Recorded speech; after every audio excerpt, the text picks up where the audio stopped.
Yeah, I think the major one that actually, the tagline of the Prescript Hypertrophy course as I developed it was adaptability is indicative of mastery.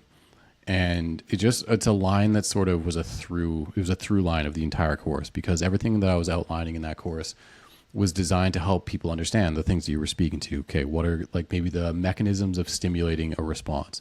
What are the major pillars of actually seeing your adaptation happen, be it training stimulus, be it recovery? What are some of the things that used to be like more prominent sort of pillars of what we thought was hypertrophy, and how have they been refined since then? Things like that.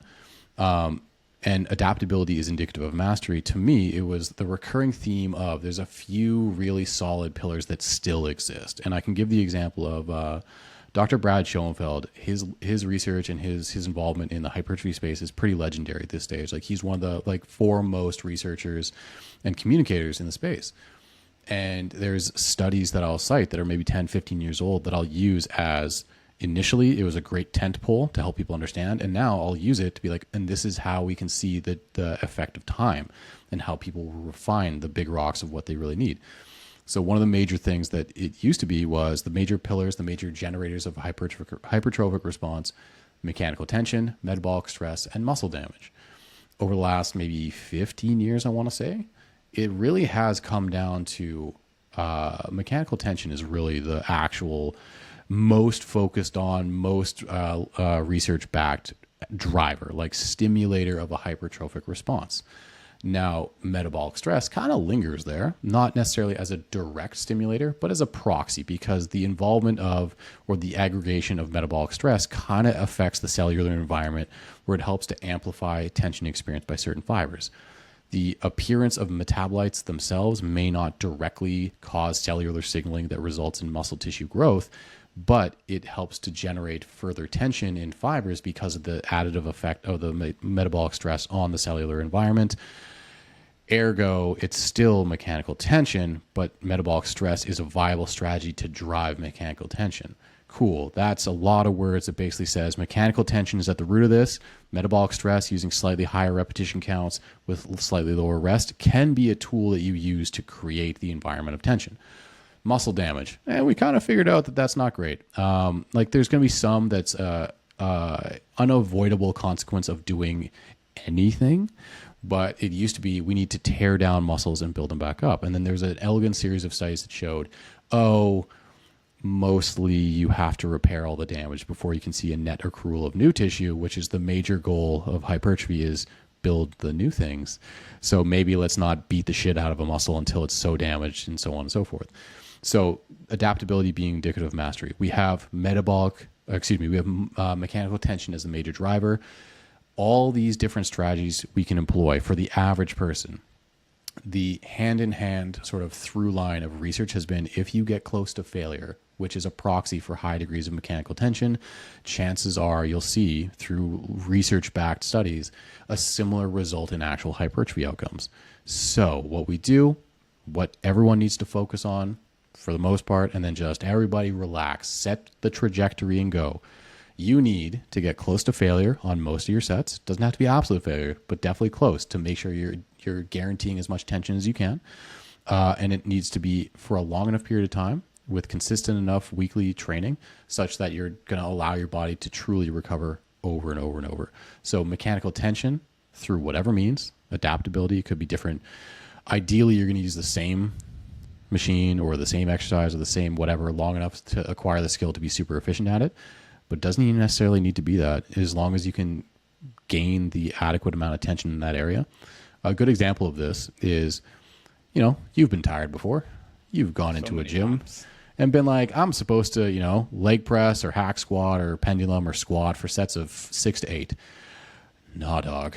I will die, especially in the more internally stabilized devices like an actual squat or even a hack squat in certain respects.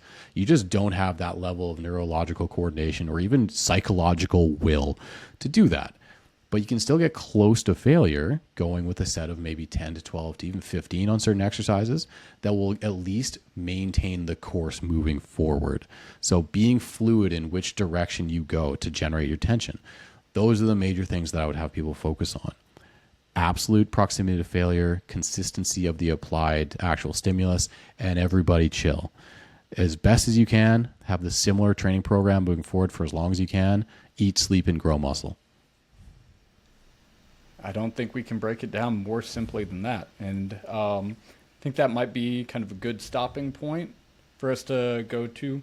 Is there anything else that you want to share to the people?